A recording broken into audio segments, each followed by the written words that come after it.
Hello student, कैसे हैं आप लोग। आशा करती हूँ सब बिल्कुल ठीक होंगे। आज हम पढ़ेंगे हमारी पाठ्य पुस्तक ज्ञानोदय का दूसरा अध्याय।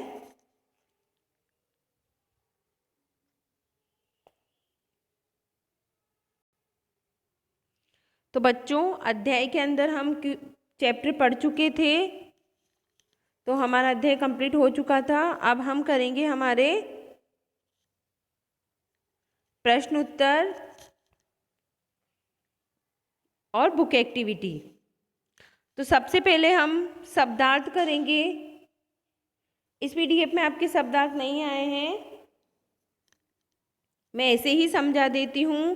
पहला आपका शब्दार्थ है सहृदय, तो दयालु या दयाशील होगा इसका। नेक्स्ट जो शब्द है वो है नित्य। नित्य होता है प्रतिदिन या रोज। उसके बाद नेक्स्ट शब्द है उत्सुकता, जिसका अर्थ होता है बेचैनी या व्याकुलता। इसके बाद है आचरण, जिसका होता है व्यवहार या चाल चलन। इसके बाद नेक्स्ट जो शब्द है वो है प्रजा, तो आश्रित जन या रैयत। नेक्स्ट जो शब्द है वो है लोटा, तो जल रखने का गोल छोटा पात्र होता है ये। स्वावलंबी होता है अपने बल पर काम करने वाला या अपना काम स्वयं करने वाला।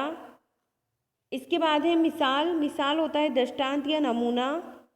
गुस्ताखी होती है गलती या अशिष्टता। और भेष होता है पहनावा। लास्ट जो आपका शब्द है वो है मुख। मुख का अर्थ होता है चुप रहना। अभी हमारे निम्नलिखित प्रश्नों के उत्तर दीजिए। तो यहाँ पर आपके मौखिक प्रश्न हैं। महाराजा नंद कैसे राजा थे? तो सहृदय एवं न्यायप्रिय राजा थे।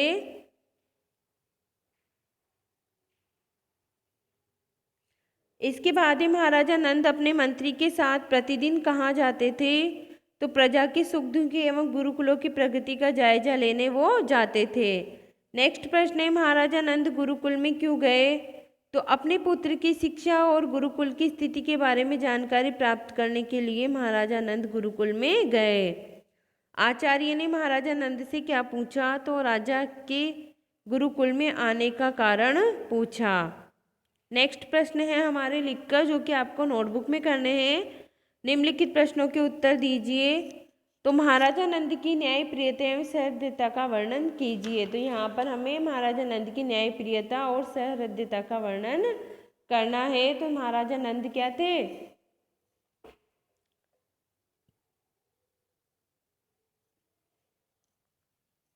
श्रद्धा और आदर से इनका नाम लिया जाता है। राजा नंद सहृदय व न्यायप्रिय राजा थे। उनके राज्य में अनेक विद्वान एवं सज्जन लोग थे जो अपने आदर्शों के लिए प्रसिद्ध थे। राजा नंद अपने साम्राज्य में किसी को भी अशिक्षित देखना नहीं चाहते थे, अतः वे जी खोलकर शिक्षण संस्थाओं के लिए अनुदान देते थे। और उनका विचार था कि शिक्षा के बिना सब कुछ व्यर्थ है।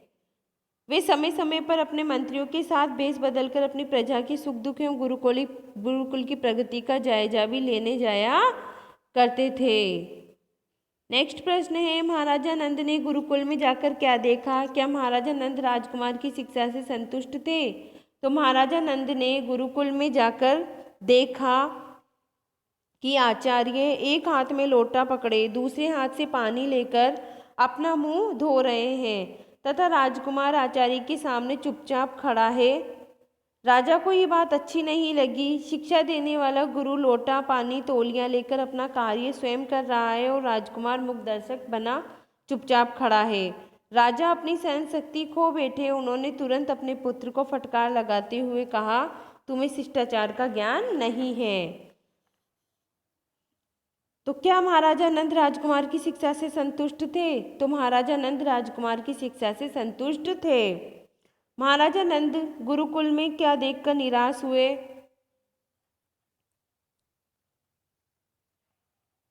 तो वो अपने पुत्र को मुख दर्शक की भांति खड़ा हुआ देखकर निराश हुए। महाराजा नंद आचार्य की शिक्षा पद्धति से कैसे संतुष्ट हुए?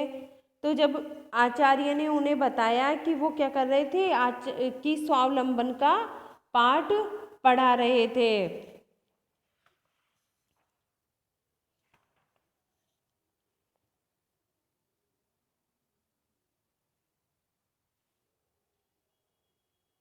तो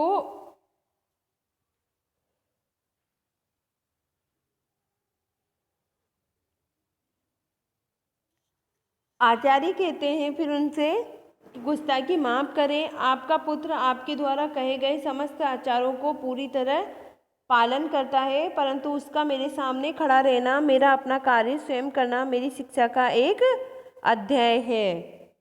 तो इसी बात को सुनकर आचार्य क्या हुए, वो राजा क्या हुए, फिर संतुष्ट हुए। बच्चों के भविष्य का आधार क्या है? तो बच्चों के भविष्य का आधार क्या है?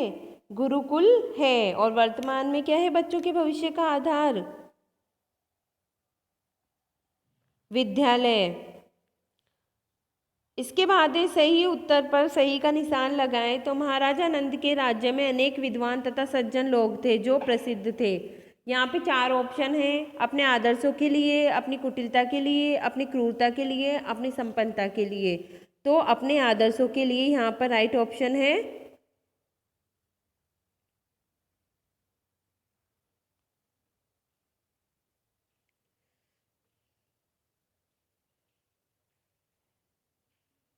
इसके बाद है गुरुकुल में बच्चे किस चीज़ पर बैठे थे?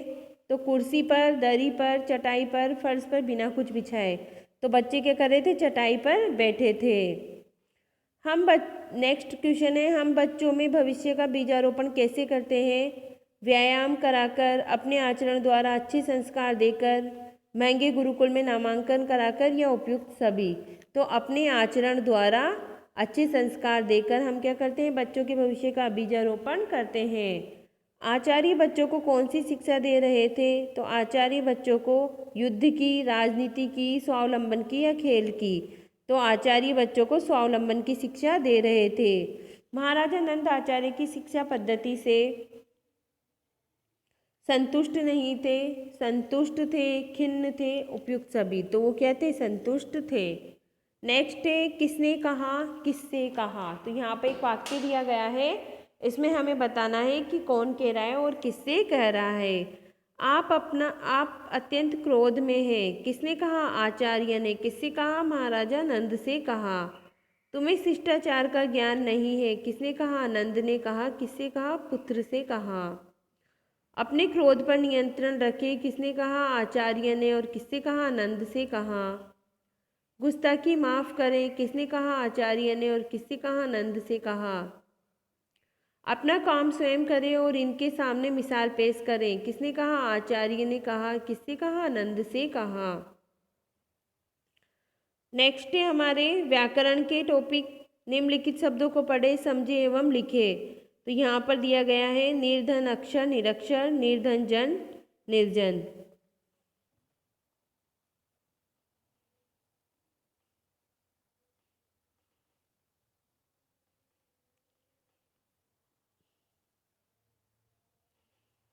ये क्या है? उपसर्ग है। तो निर्धन अपराध, निरपराध, निर्धन बल, निर्बल, निर्धन आशा, निराशा, निर्धन दोष, निर्दोष। तो किसी भी शब्द से मैं पहले जुड़कर उसका अर्थ परिवर्तित कर देने वाले शब्दांश को उपसर्ग कहते हैं। उपयुक्त शब्दों में निरुपसर्ग का प्रयोग दर्शाया गया है। तो यहाँ पर निरुपयोग का जो उपसर्ग है उसका उपयोग बताया गया है। तो निम्नलिखित शब्दों से उपसर्ग अलग कर उनसे नए शब्दों की रचना करें। तो अलग शब्द बनाने हमें, यहाँ पर हमने बनाया निरपराध, निरर्थक, निर्मेश, निर्जला, निर्विकार, निर्विघ्न।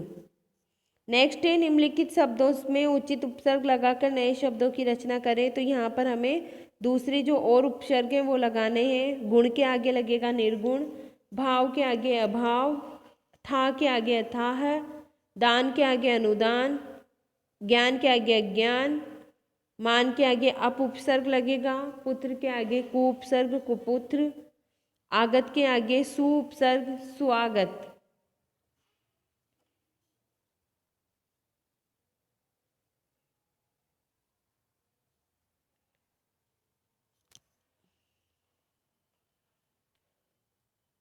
तो बच्चों आज की हमारी बुक एक्टिविटी यहीं समाप्त होती है। Bye student.